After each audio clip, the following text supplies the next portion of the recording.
नमस्कार, मैं उषिता। उत्तर प्रदेश की बड़ी खबरों में आपका स्वागत है। आज 28 जनवरी दिन बुधवार। खबरों की ओर बढ़ने से पहले एक महत्वपूर्ण बात। अगर आप भी सरकारी नौकरी की तैयारी कर रहे हैं तो हमारे बुलेटिन के अंत में हम रोज करंट अफेयर से कुछ सवाल लेकर के आते हैं, जिसका अगर आपने सही जवाब दिया तो आपका नाम हमारे बुलेटिन के अंत में दिखाया जाएगा। चलिए अब डालते हैं एक नजर आज की सुर्खियों पर। यूपीएसएससी लेखपाल भर्ती की आज अंतिम तारीख। बुजुर्गों और महिलाओं के लिए एसआईआर में बड़ी राहत। यूपी के शहरों में मेट्रो विस्तार का रोड मैप तैयार। राम जन्मभूमि मंदिर में 50 नए पुजारियों की भर्ती होगी जल्द। आज इंडिया बनाम न्यूजीलैंड चौथा T20 मुकाबला। चलिए एक नजर डालते हैं आज की 25 बड़ी खबरों की ओर। यूपीएसएससी लेखपाल भर्ती की आज अंतिम तारीख। यूपीएसएससी ने लेखपाल भर्ती 2026 के लिए नोटिफिकेशन जारी कर दी। इस भर्ती के लिए उम्मीदवार का 12वीं पास होना और यूपी पेट 2025 का वैध स्कोर जरूरी है। आवेदन शुल्क 25 रुपए ऑनलाइन जमा होगा। उम्र 18 से 40 वर्ष है। चयन पीईटी और मुख्य परीक्षा के आधार पर होगी। अंतिम तिथि आज है। यूपी के शहरों में मेट्रो विस्तार का रोड मैप तैयार।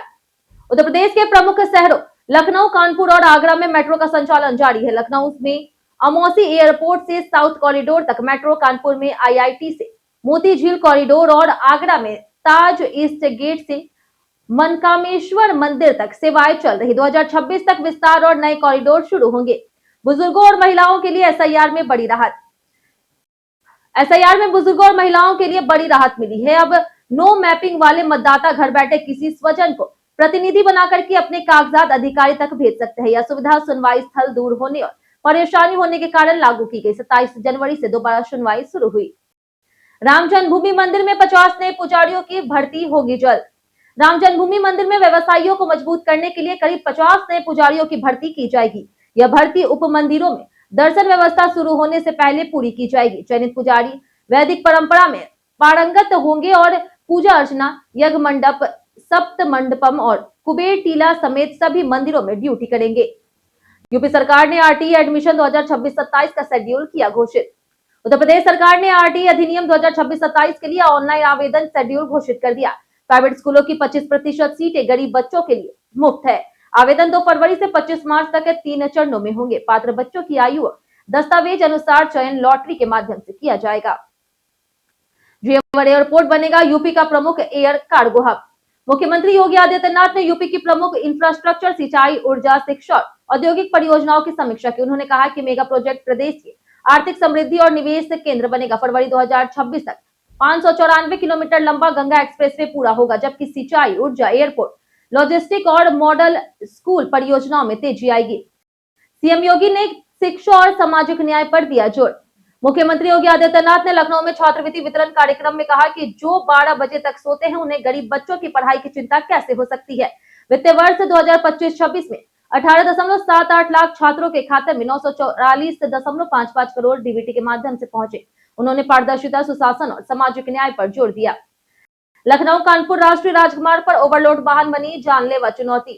लखनऊ कानपुर राष्ट्रीय राजमार्ग पर ओवरलोड भीड़भाड़ वाले वाहन आम दृश्य बन गए हैं। क्षमता से अधिक माल और यात्रियों को लेकर के चलने वाले वाहन दुर्घटना का बड़ा खतरा है।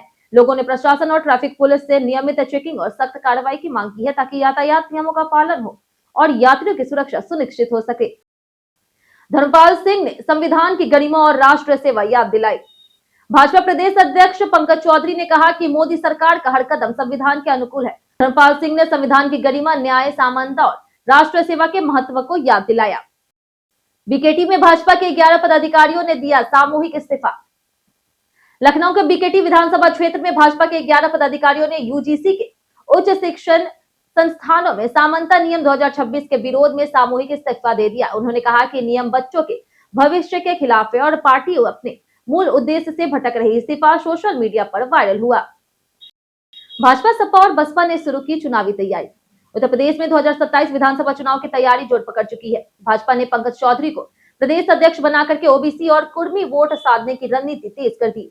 प्रधानमंत्री नरेंद्र मोदी और अमित शाह ने लखनऊ दौरे से चुनावी संदेश दिए। सपा संतों के विवाद को गरमा करके पीडीए वोट जुटाने में लगी है, वहीं बसपा ब्राह्मण वोट पर फोकस कर रही। पश्चिमी विक्षोभ के असर से यूपी में 2 दिन बारिश के आसार। उत्तर प्रदेश में मौसम का मिजाज बदल रहा है। कमजोर निम्न दबाव और विक्षोभ के असर से 2 दिनों तक कई जिलों में बारिश और तेज हवाओं की संभावना। पश्चिमी उत्तर प्रदेश और तराई क्षेत्रों में कोहरे की संभावना है। न्यूनतम तापमान में गिरावट और ठंडी हवा जारी रहेगी। मौसम विभाग ने 47 जिलों में बिजली गिरने की चेतावनी जारी की। यूपी इंटरनेशनल ट्रेड एक्सपो में मंत्री ने हाथ से बनी पेंटिंग देखी। लखनऊ के इंदिरा गांधी प्रतिष्ठान में 300 स्टॉल वाले यूपी इंटरनेशनल ट्रेड एक्सपो में एमएसएमई मंत्री राकेश सचान रावलला की 50,000 की कैनवास पेंटिंग देखकर चौंक गए। पेंटिंग पूरी हाथ से बनी है और इसे तैयार करने में 2 महीने लगे। मंत्री ने कहा, इसे खरीद पाना मेरे बस की बात नहीं। यूपी फेमस पर्सनैलिटी में आज बात होगी अनुष्का शर्मा की। अनुष्का शर्मा उत्तर प्रदेश की अयोध्या में जन्मी और पली बड़ी एक मॉडल और बॉलीवुड अभिनेत्री है। उन्होंने 2008 में रब ने बना दी जोड़ी से बॉलीवुड में कदम रखा और बैंड बाजा बारात से सराहना पाई। 17 में उन्होंने क्रिकेटर विराट कोहली से विवाह किया। उनके पिता कर्नल अजय शर्मा हैं और उन्होंने माउंट कार्मेल कॉलेज बैंगलोर से कला में डिग्री ली। रसोई में गैस खत्म होने से बचने के आसान घरेलू तरीके। रसोई में गैस खत्म होने के परेशानी से बचने के आसान घरेलू तरीके। रसोई में गैस खत्म होने की परेशानी से बचने के लिए कुछ आसान तरीके हैं। गीले कपड़े से सिलेंडर की ठंडक देखकर गैस का अंदाजा लगाया जा सकता है। वजन के आधार पर गैस की मात्रा देखी जा सकती है। चूल्हे की लौ का रंग और तेजी में भी संकेत देती है। डिजिटल या फिर मैग्नेटिक गैस केबल इंडिकेटर भी मददगार है। यूजीसी नियमों और शंकराचार्य विवाद पर नाराज अधिकारी सस्पेंड। बरेली सिटी मजिस्ट्रेट अलंकार अग्निहोत्री ने गणतंत्र दिवस पर अपना इस्तीफा दिया था और अब योगी सरकार ने उन्हें निलंबित कर दिया। अग्निहोत्री ने यूजीसी के नए नियमों और शंकराचार्य अविमुक्तेश्वर नाथ से जुड़े मामलों पर नाराजगी जताई। उनका सरकारी आवास खाली कर दिया गया और मंडलायुक्त बरेली मामले की जांच करेंगे। आज इंडिया बनाम न्यूजीलैंड चौथा टी20 मुकाबला। भारत और न्यूजीलैंड के बीच चौथा टी20 मैच आज विशाखापट्टनम के doctor YS Rajasekhara Reddy stadium में शाम 7 बजे खेला जाएगा। भारत के कप्तान सूर्य कुमार यादव और न्यूजीलैंड की मिचेल करेंगे। मैच टीवी पर स्टार स्पोर्ट्स और फ्री ऑनलाइन जियो हॉटस्टार ऐप पर देखा जा सकता है। जनता दर्शन में सीएम योगी ने फरियादियों की समस्याएं सुनी। सीएम योगी आदित्यनाथ ने गोरखनाथ मंदिर जनता दर्शन में करीब 200 फरियादियों की समस्याएं सुनी और अधिकारियों को समयबद्ध गुणवत्तापूर्ण समाधान के निर्देश दिए। उन्होंने कहा कि घबराए मत, हर समस्या का समाधान होगा। फरियादियों के चेहरे पर संतोष दिखा। बच्चों और गौवंश को सीएम ने प्यार और मिठाई बांटी। स्वामी अविमुक्तेश्वर नाथ की सुरक्षा में तैनात होंगे 150 कांग्रेसी समर्थक। स्वामी अविमुक्तेश्वर नाथ की सुरक्षा के लिए कांग्रेस के पूर्व एमएलसी दीपक सिंह ने 150 समर्थकों को तैनात करने की योजना बनाई। ये समर्थक 3-3 पालियों में बंट करके शंकराचार्य और शिविर की सुरक्षा संभालेंगे। यह कदम पिछले अमावस्या से हुई घटनाओं और संदिग्ध गतिविधियों को देखते हुए उठाया गया, जिसमें कोई राजनीतिक उद्देश्य नहीं है। यूपी के पर्यटन में आज बात होगी अस्सी घाट की। अस्सी घाट काशी का दक्षिणी अंतिम घाट गंगा के बाएं तट पर स्थित है और प्राचीन अस्सी नदी के संगम स्थल पर बना है। यहाँ कई मंदिर और अखाड़े हैं, जिनमें संगमेश्वर महादेव और जगन्नाथ मंदिर प्रमुख है। घाट का नवीनीकरण कर पर्यटन और गंगा आरती, योगाभ्यास और सांस्कृतिक गतिविधियों के लिए आकर्षक बनाया गया है। नेहा सिंह राठौर ने कानून का विरोध करने वालों को चिताया। लोक गायिका नेहा सिंह राठौर ने यूजीसी के नए कानून का विरोध करने वालों को देश हित प्राथमिक रखने की सलाह दी। उन्होंने कहा कि जातिगत भेदभाव रोकने वाले कानून समाज की पुरानी बीमारियों की कड़वी दवा है। नेहा ने जातिगत स्वार्थ के बजाय देश हित को महत्व देने और कानून का सम्मान करने की अपील की। मायावती की रणनीति से बसपा तैयार कर रही डीएमओ गठजोड़। उत्तर प्रदेश चुनाव 2027 से पहले मायावती बहुजन समाज पार्टी को सक्रिय करने में जुटी है। दलित मुस्लिम ओबीसी यानी कि डीएमओ सपा के पिछड़ा दलित अल्पसंख्यक प्रभाव को चुनौती देना चाहती है। धर्म सिंह सैनी और स्वामी प्रसाद मौर्य जैसे नेताओं की वापसी बीएसपी की पश्चिमी यूपी में पकड़ मजबूत कर सकती है। बैंक हड़ताल से 2500 करोड़ रुपए का लेन देन हुआ प्रभावित। बीते दिन लखनऊ में 5 दिवसीय बैंकिंग की मांग को लेकर के देशव्यापी हड़ताल में करीब 900 बैंक शाखाएं बंद रही और 16,000 से अधिक अधिकारी कर्मचारी शामिल हुए।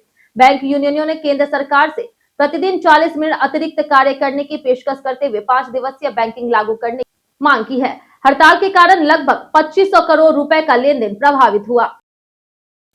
कई कारणों से दर्ज भारत के इतिहास में आज की तारीख 1865 में लाला लाजपत राय का जन्म हुआ, जो एक स्वतंत्रता सेनानी थे। 1913 में राजेंद्र शाह का जन्म हुआ, जो गुजराती साहित्यकार थे। 1937 में सुमन कल्याणपुर का जन्म हुआ, जो पार्श्व गायिका थी। 2004 में शेफाली वर्मा का जन्म हुआ, जो एक भारतीय प्रसिद्ध महिला क्रिकेटर है। 2017 में भारती मुखर्जी का निधन हुआ, जो भारतीय मूल की प्रसिद्ध लेखिका थी। जिन्होंने अमेरिका में कई पुरस्कार जीते थे। हम प्रतिदिन आपसे 5 ऐसे जरूरी सवाल उसके जवाब बताएंगे जो कि यूपीपीएससी जैसे अन्य प्रतियोगी परीक्षाओं में काम आएंगे। सवाल इतिहास, यूपी स्पेशल, विज्ञान, करंट अफेयर्स और भूगोल से रहेंगे। पूछे गए 5 सवाल में आपने कितना सही जवाब दिया ये हमें कमेंट करके जरूर बताएं। तो हमारा पहला सवाल है, तीर्थों का राजा किसे कहा जाता है? Option A Prayagraj, option B है वाराणसी, ऑप्शन सी है सोरोजी या फिर ऑप्शन डी विंध्याचल। इसका सही जवाब है ऑप्शन ए प्रयागराज। ऑप्शन हमारा दूसरा सवाल है कि उत्तर प्रदेश में मुख्यतः चमड़े का व्यापार कहाँ होता है? Option A Kanpur, option B है लखनऊ, ऑप्शन सी है गोरखपुर या फिर ऑप्शन डी आगरा। इसका सही जवाब है ऑप्शन ए कानपुर। हमारा तीसरा सवाल है कि क्षेत्रफल की दृष्टि से उत्तर प्रदेश राज्य का सबसे बड़ा जिला कौन सा है? Option A Jalaun, option B Sonbhadra, option C Hardoi या फिर ऑप्शन डी लखीमपुर खीरी। इसका सही जवाब है ऑप्शन डी लखीमपुर खीरी। हमारा चौथा सवाल है कि बौद्ध काल के 16 महाजनपदों में से कितने महाजनपद उत्तर प्रदेश राज्य में थे? ऑप्शन ए 2, ऑप्शन बी है 4, ऑप्शन सी है 6 या फिर ऑप्शन डी 8। इसका सही जवाब है ऑप्शन डी 8। हमारा पांचवा सवाल है कि आगरा और अवध के संयुक्त प्रांत को वर्ष 1937 में क्या नाम दिया गया था? ऑप्शन ए मध्य प्रांत, ऑप्शन बी है उत्तरी प्रांत, ऑप्शन सी है पूर्वी प्रांत या फिर ऑप्शन डी संयुक्त प्रांत। इसका सही जवाब है ऑप्शन डी संयुक्त प्रांत। बीते दिन बहुत से लोगों ने हमारे वीडियो को लाइक किया था। जिन्होंने हमारे वीडियो को लाइक और कमेंट किया उनके नाम है नरोत्तम वर्मा, मदन मोहन, अमित राय, रामेश गुप्ता, गोविंद पांडे, तरुण कुमार, पूजा मदनवाला, रामसरन यादव, दिनेश पाल, तनवीर अहमद, विजय कुमार, राम अंजलि, ओमपाल सिंह, संजीव त्यागी, सविता चौबे, अजय श्रीवास्तव, राजनाथ शर्मा और श्याम राज। इसी के साथ बढ़ते हैं आज के सवाल की ओर। आज का सवाल है, आपके इलाके में स्कूल और कॉलेजों की शिक्षा की गुणवत्ता कैसी है? आप अपना जवाब हमें हमारे कमेंट सेक्शन में लिखकर जरूर बताएं। आज के लिए इतना ही। यूपी की तमाम खबरों के साथ बने रहने के लिए देखते रहे डेली यूपी। और साथ ही अगर आप यूट्यूब चैनल पर देख रहे हैं तो चैनल को सब्सक्राइब कर दे और आप फेसबुक पेज पर देख रहे हैं तो लाइक और फॉलो जरूर करें।